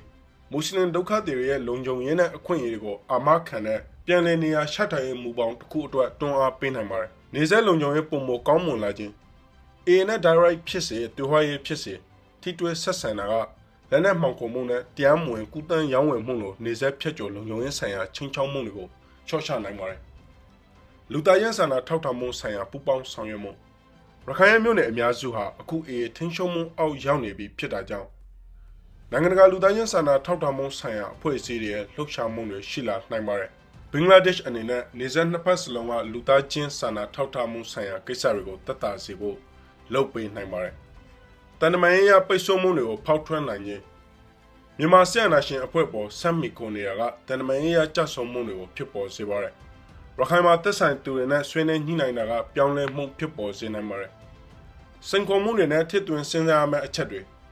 A နဲ့ထိတွေ့ဆက်ဆံတာကအာသာချက်တွေရှိပေမဲ့အန်ဒီတွေလည်းပါဝင်လာနိုင်ပါတယ်။ A ဟာမြန်မာစစ်တပ်ကိုဆန့်ကျင်ပြီးလက်နက်ကင်တိုက်ပွဲဝင်နေတဲ့တပုံအဖွဲ့အဖြစ်ဆက်ရှိနေဆဲဖြစ်ပါတယ်။ဒါကြောင့်ဘင်္ဂလားဒေ့ရှ်ရဲ့နေပြည်တော်နဲ့ဆက်ဆံရေးကိုထိခိုက်စေနိုင်ပြီးတန်တမာရေးရရပ်တည်မှုကိုရှုပ်ထွေးစေနိုင်ပါတယ်။ဒါ့အပြင်မွတ်စလင်နဲ့ပတ်သက်တဲ့မူဝါဒတွေကိုချမှတ်ရမှာA ကတကယ်ဘလောက်အထိကိုပိုင်အုပ်ချုပ်ခွင့်ရှိတယ်လဲဆိုတာရှင်းရှင်းလင်းလင်းမသိရသေးတဲ့အပြင်သူရဲ့အုပ်ချုပ်ရေးကလည်းအမြဲပြောင်းလဲနေပါတယ်။ဒါပေမဲ့လုံးဝထိတွေ့ဆက်ဆံမှုမရှိတာကလည်းအန္တရာယ်ရှိပြန်ပါတယ်။ A ရဲ့အင်အားကြီးထွားလာမှုကိုလီလီရှူတာကဘင်္ဂလားဒေ့ရှ်ကိုရခိုင်ရဲ့အနာဂတ်ပုံဖော်မှုမှာရှန်ထားခဲ့နိုင်ပါတယ်။ဒါကြောင့်ဒါကဟာပြောင်းလဲနေတဲ့အခြေအနေတွေနဲ့လိုက်လျောညီထွေဖြစ်အောင်လုပ်ဖို့လိုအပ်ပါတယ်။ဒါကအတွက်မဖြစ်မနေလိုအပ်တဲ့မူဝါဒအပြောင်းလဲ ရခိုင်မှာအာရခတက်တော်ဟာအင်အားကြီးမားတဲ့အဖွဲ့အဖြစ်ပေါ်ပေါက်လာမှုဟာဘင်္ဂလားဒေ့ရှ်နိုင်ငံရဲ့မူဝါဒအတွက်အရေးပါတဲ့အရှင်အခါတစ်ခုပါမြန်မာဗဟိုဆိုရတစ်ခုရဲ့အပေါ်အာယုံစိုက်ထားတဲ့ခင်းနောက်ကျနေတဲ့မဟာဗျူဟာတွေကိုစုပ်ကိုင်ထားတာဟာဆီယနာရှင်အဖွဲ့ရဲ့ဩဇာအာဏာကျဆင်းလာမှုနဲ့အနှစ်သာရရှိထိတွေ့ဆက်ဆံမှုဆန္ဒမရှိတာတွေကိုထောက်ရှုရင်ဖြစ်နိုင်ခြင်းမရှိတော့ပါဘူးအဲ့ဒီအစားဘင်္ဂလားဒေ့ရှ်ကသူ့ရဲ့ရှင်းကပ်ပုံကိုပြန်လည်ဆန်းစစ်ရပါမယ်ပါဝင်တဲ့အနေနဲ့အခွင့်အလမ်းတွေကိုတည်တည်ချာချာအကဲဖြတ်ပြီးအာရခတက်တော်နဲ့လက်တွေ့ကြကြထိတွေ့ဆက်ဆံဖို့ကိုထစ်သွင်းစဉ်းစားရပါမယ်ပုံမနဲ့နေပြီးပြောင်းလဲပြင်လေရှေ့ရမဟာဗျူဟာကိုကျင့်သုံးမှဆိုရင်ဒါကဟာရခိုင်မှာပြောင်းလဲနေတဲ့အာဏာရှင်ခွင်ချကိုပိုပြီးကောင်းကောင်းမွန်မွန်ကင်တွင်နိုင်မှာပါဒါဆိုနေဆက်လုံခြုံရေးကိုမြင့်တင်နိုင်ပြီးမွတ်စလင်ပြဿနာကိုဖြေရှင်းဖို့လမ်းကြောင်းအသစ်တွေဖန်တီးနိုင်မယ်လက်ရှိနိုင်ငံရေးအခြေအနေကပြောင်းလဲနေရမှုဘင်္ဂလားဒေ့ရှ်ကလည်းဒါနဲ့အညီတုံ့ပြန်ဖို့လိုအပ်ပါတယ်အခုဆက်လက်ပြီးပြောပြမှာကတော့ဧပြီလ15ရက်နေ့က Now is New မှာ Chandra Nandi ရေးသားထားတဲ့အမေရိကန်ရဲ့ကြောထောက်နောက်ခံတဲ့ဘင်္ဂလားဒေ့ရှ်စစ်တပ်ဟာရခိုင်ပြည်နယ်အတွင်းရှိုးဝဲစစ်စင်လုပ်မယ်ဆိုတဲ့အကြောင်းအရာကိုတင်ပြပေးသွားမှာဖြစ်ပါတယ်။ရိတ်ခါတွေလက်နက်ခဲယမ်းတွေကူညီနေတာကနေ drone တွေသုံးခွင့်ပေးပြီးထောက်ပံ့မယ်ဆိုရင်ဘင်္ဂလားဒေ့ရှ်စစ်တပ်ကရခိုင်မှာမြန်မာစစ်တပ်ကိုဆန့်ကျင်တိုက်ခိုက်မဲ့အမေရိကန်ရဲ့ဂျားခံစစ်ပွဲကိုပိုပြီးအထောက်ပံ့ပေးနိုင်ပါတယ်။ရခိုင်ပြည်နယ်နဲ့တခြားဒေသတွေမှာမြန်မာစစ်တပ်ကိုဆန့်ကျင်တိုက်ခိုက်ဖို့အမေရိကန်ရဲ့အစီအစဉ်အစိတ်အပိုင်းအနေနဲ့အာရခတပ်တော် AA နဲ့ချင်းမျိုးသားတပ်ဦး CNF အပါအဝင်မဟာမိတ်တပ်ဖွဲ့တွေကိုဘင်္ဂလားဒေ့ရှ်စစ်တပ်ရဲ့အနည်းဆုံးတပ်မ3ခုကရိတ်ခါလက်နက်ခဲယမ်းနဲ့အခြားဗျူဟာပိုင်းဆိုင်ရာအကူအညီတွေပေးသွားမှာဖြစ်ပါတယ်။ဘင်္ဂလားဒေ့ရှ်စစ်တပ်ရဲ့တပ်မ10တပ်မ19နဲ့တပ်မ24တွေကဒီအစီအစဉ်ရဲ့အစိတ်အပိုင်းအနေနဲ့တပ်ဖြတ်မှာဖြစ်ပေမဲ့ဒီတပ်ဖွဲ့တွေကတိုက်ခိုက်ရေးမှာဓာတ်ရိုက်ပါဝင်မှာမဟုတ်ပဲရခိုင်ပြည်နယ်ထဲကလက်နက်ကန်တပ်ဖွဲ့တွေကိုရိတ်ခါနဲ့လက်နက်ခင်းအကူအညီတွေပံ့ပိုးပေးသွားမယ်လို့ဘင်္ဂလားဒေ့ရှ်ရဲ့ထိပ်တန်းလုံခြုံရေးသတင်းရင်းမြစ်တွေက Now is New ကိုအတည်ပြုပြောကြားထားပါတယ်။စစ်ဘက်ဆိုင်ရာရိတ်ခါပို့ဆောင်ရေးရှုထောင့်ကနေဆိုရင်ဘင်္ဂလားဒေ့ရှ်စစ်တပ်ကတက်ကနက်အနီးမှာရိတ်ခါတွေအများအပြားတူလောင်ဖို့စပြီးတော့အဆောက်အုံတိစောက်နေပြီဖြစ်ပါတယ်။အဲ့ဒီနေရာကနေအမေရိကန်ဂျားခံစစ်ပွဲဆင်နွှဲဖို့မြန်မာစစ်တပ်ကိုဆန့်ကျင်တိုက်ခိုက်ဖို့ကူညီမှမဟာမိတ်တပ်ဖွဲ့တွေအတွက်ရိတ်ခါနဲ့တခြားလိုအပ်တဲ့ပစ္စည်းတွေကိုပို့ပေးဖို့အစီအစဉ်ရှိရလို့ဆိုပါတယ်။အခုဆိုရင်ရခိုင်ပြည်နယ်ထဲကမြို့နယ်3ခုလောက်ကိုပဲမြန်မာစစ်တပ်ကထိန်းချုပ်ထားနိုင်တော့တာပဲဖြစ်ပါတယ်။ဒါ့အပြင်ကော့ဆက်ဘဇားလေဆက်ကိုလည်းတိုးရှက်နေရနောက်ဆုံးအဆင့်ကိုရောက်နေပြီလို့ဆိုပါတယ်။ဘင်္ဂလားဒေ့ရှ်လုံခြုံရေးသတင်းရင်းမြစ်တွေအရတူရကီလုံးမောင်းတူမဲ့ drone တွေအတိကအသုံးပြုဖို့ဖြစ်ပြီးရခိုင်ပြည်နယ်ပြည်ပခါမှာအဲ့ဒီ drone တွေကအတိကအခန်းကဏ္ဍကနေပါဝင်လာမှာဖြစ်ပါတယ်။အမေရိကန်နိုင်ငံသားရဲ့ဌာနကအတိကတာဝန်ရှိသူတွေဒါကာကိုဧပြီလ15ရက်နေ့ကရောက်ရှိနေချိန်မှာဘင်္ဂလားဒေ့ရှ်စစ်တပ်ဟာရခိုင်ပြည်နယ်နဲ့တခြားဒေသတွေအတွက်စုစည်းညီညွတ်တဲ့ဗျူဟာတရက်ချမှတ်နိုင်ဖို့အတွက်အာရခတပ်တော် AA နဲ့ချင်းမျိုးသားတပ်ဦး CNF ရဲ့ကိုယ်စားလှယ်တွေဝင်ရောက်လာနိုင်ဖို့ရှုပ်ဝဲဆောင်ရွက်ပေးခဲ့ပါတယ်။ AA နဲ့ CNF ရဲ့ကိုယ်စားလှယ်တွေကိုလုံခြုံတဲ့နေရာတစ်ခုမှာနေရာချပေးထားပြီးပြီလို့လည်းသိရပါတယ်။နေပြည်တော်အမေရိကန်တန်ယုံရဲ့ယာယီတာဝန်ခံဆူဆန်စတီဗန်ဆန်တောင်နဲ့လေအာရှအရှေ့နဲ့အရှေ့အာရှရဲ့အမေရိကန်နိုင်ငံသားရဲ့ဝန်ကြီးဌာနဒုတိယအတွင်းဝန်2ဦးအပါအဝင်အမေရိကန်အရာရှိ3ဦးနဲ့ဒီကိုယ်စားလှယ်တွေရှိုးဝဲတွစ်ဆုံဆွေးနွေးဖို့ရှိရလို့သိရပါတယ်။တက်ကနက်အနီးကရိတ်ခါပေးဝေရေးစခန်းကစားနေရိတ်ခါလို့တည်စင်နိုင်တဲ့လက်နက်မဟုတ်တဲ့ပစ္စည်းတွေကိုပဲအဓိကပံ့ပိုးပေးသွားမှာဖြစ်ပါတယ်။တစ်ဖက်မှာလည်းဘင်္ဂလားဒေ့ရှ်ရဲ့အသက်ခန့်အပ်ထားတဲ့မြို့သားလုံခြုံရေးအကြံပေးခါလီလူရာမန်ကအကူအညီပေးရေးလမ်းကြောင်းတစ်ခုကိုရှာဖွေအသုံးပြုဖို့ဗျူဟာတရက်ချမှတ်ပြီးကြိုးပမ်းနေရလို့သိရပါတယ်။ရခိုင်ပြည်နယ်မှာစစ်ရေးအောင်မြင်မှုတချို့ရခဲ့မယ်ဆိုရင်ဘူးတိအောင်နဲ့မောင်တော်မြို့နယ်တွေကနေထွက်ပြေးလာတဲ့မွတ်စလင်8000လောက်ကိုနေရပြန်ပို့ဖို့အတွက်ဒီအကူအညီပေးရေးလမ်းကြောင်းကိုအသုံးပြုနိုင်ပါတယ်။ပထမအဆင့်နဲ့မူဟာမက်ယူနဲ့အစိုးရကစစ်ရေးတစိတ်တစ်ပိုင်းအောင်မြင်ရင်ရခိုင်ပြည်နယ်ကိုပြန်ပို့မဲ့မွတ်စလင်8000ရဲ့စီးရင်ကိုစပြီးလှုပ်ဆောင်နေပြီလို့ဆိုပါတယ်။ဘင်္ဂလားဒေ့ရှ်စစ်တပ်ကအာဆာကိုလည်းဒီမဟာမိတ်အဖွဲ့တွေပါဝင်လာအောင်ကြိုးပမ်းနေရလို့သိရပါတယ်။အာဆာဟာအာရခတပ်တော် AA နဲ့အယူအဆပိုင်းရောစစ်ရေးပိုင်းမှာရောစန့်ကျင်ဘက်တွေဖြစ်ခဲ့ကြတဲ့ရန်ဘက်တွေဖြစ်နေဆဲပါ။ဒါပေမဲ့ပြီးခဲ့တဲ့လကဒါကာအနီး နာရာရန်ကန်မှာအာဆာအဖွဲ့ကောင်းဆောင်အာတာအူလာနဲ့သူ့ရဲ့နောက်လိုက်ကိုကိုဖမ်းဆီးခဲ့တာကိုကြည့်ရင်ဘင်္ဂလားဒေ့ရှ်စစ်တပ်ဟာအာဆာကိုမြန်မာစစ်တပ်ကိုဆန့်ကျင်တိုက်ခိုက်နေတဲ့မဟာမိတ်အဖွဲ့ထဲပါဝင်လာအောင်ဆွဲဆောင်ဖို့ကြိုးပမ်းနေရဆိုတာကိုညွှန်ပြနေပါတယ်မြန်မာစစ်တပ်ကိုတော်လှန်ဖို့အင်အားကြီးမဟာမိတ်အဖွဲ့ကြီးတစ်ခုဖွဲ့စည်းနိုင်မှုညှိနှိုင်းရေးမှာဘင်္ဂလားဒေ့ရှ်စစ်တပ်စစ်စင်ရေးဌာနကအရာရှိကြီးရဲ့အပါအဝင်အဓိကကျတဲ့အရာရှိတွေဥဆောင်ပါဝင်နေရဖြစ်ပါတယ်ဒီလိုအရှင်တွေမှာဘင်္ဂလားဒေ့ရှ်ကအမေရိကန်စစ်တပ်ရဲ့ပစိဖိတ်ဒေသဒုတိယတပ်မှူးဗိုလ်ချုပ်ကြီးဂျိုးဂျေပီဘိုဝဲနဲ့ဗိုလ်ချုပ်ဇာမန်တို့နဲ့ပြီးခဲ့တဲ့မလအတွင်းဒါကမှာတွဲဆုံခဲ့တာဟာအရေးပါတဲ့တွဲဆုံမှုတစ်ခုလို့သုံးသပ်နေကြပါတယ်ဒီဆောင်မကိုရေးသားသူရှန်ဒန်နန်ဒီဟာ Now is New ရဲ့ New Delhi အခြေစိုက်အကြီးတန်းသတင်းထောက်တဦးဖြစ်ပြီးသူဟာတောင်အာရှဒေသရဲ့နိုင်ငံရေးနဲ့လုံခြုံရေးဆိုင်ရာဖြစ်ပေါ်တိုးတက်မှုတွေအထူးသဖြင့်ဘင်္ဂလားဒေ့ရှ်နဲ့မြန်မာနိုင်ငံအကြောင်းတွေကိုအဓိကထားလေ့လာရေးသားနေသူတဦးဖြစ်ပါတယ်အားလုံးကိုကျေးဇူးတင်ပါတယ်